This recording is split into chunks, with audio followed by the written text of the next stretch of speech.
ఈరోజు బీన్స్ బంగాళదుంప కర్రీ చేస్తున్నానండి. ఫస్ట్ స్టవ్ వెలిగించి కళాయి పెట్టుకొని ఆయిల్ వేసుకోవాలి. సరిపోయినంత ఆయిల్ వేసుకొని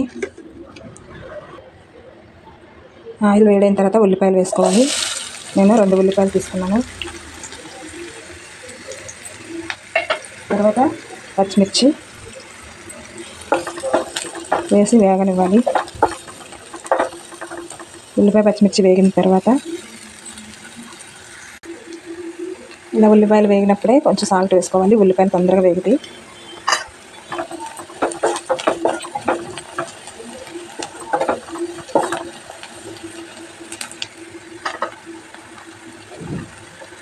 ఇప్పుడు అల్లం వెల్లుల్లి పేస్ట్ 1 స్పూన్ వేస్తున్నాను.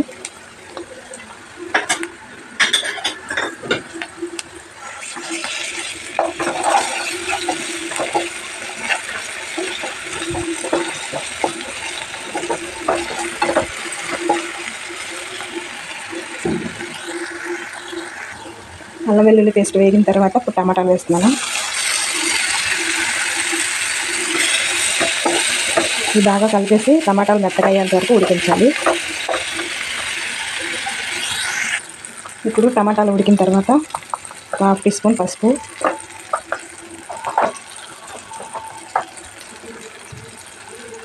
కొంచెం ధనియాల జీలకర్ర పౌడరు, కూరకు సరిపోయినంత కారం వేసుకోవాలి. ఒకసారి కలిపేసుకొని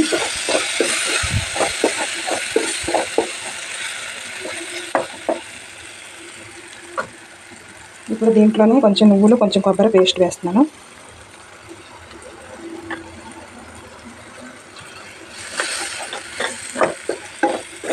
ఇవన్నీ బాగా కలిసిన తర్వాత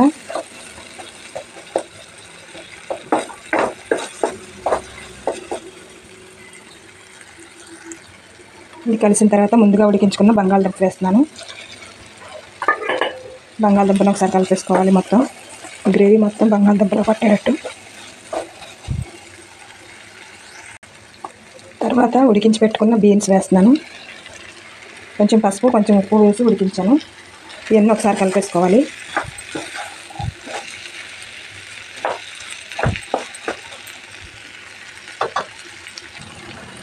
ఇప్పుడు ఇవన్నీ కలిసిన తర్వాత కొంచెం వాటర్ వేసుకోవాలి.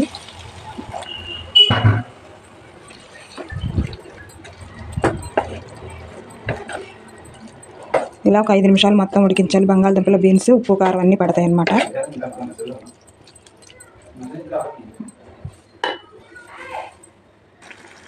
ఒక 5 నిమిషాలు అయిన తర్వాత కూర ఇలా దగ్గరగా వచ్చిందండి. ఇలా దగ్గరగా వచ్చిన తర్వాత ఇప్పుడు కొంచెం మసాలా పౌడర్ వేస్తున్నాను. ఇంట్లో చేసిన పౌడర్ ఇది. ఒకసారి కలిపేసుకోవాలి. కలిపిన తర్వాత ఇప్పుడు కొత్తిమీర వేసుకోవాలి.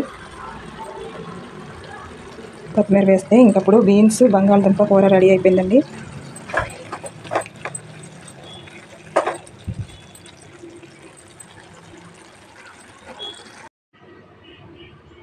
బీన్స్ బంగాళదుంప కూర రెడీ అయిపోయిందండి.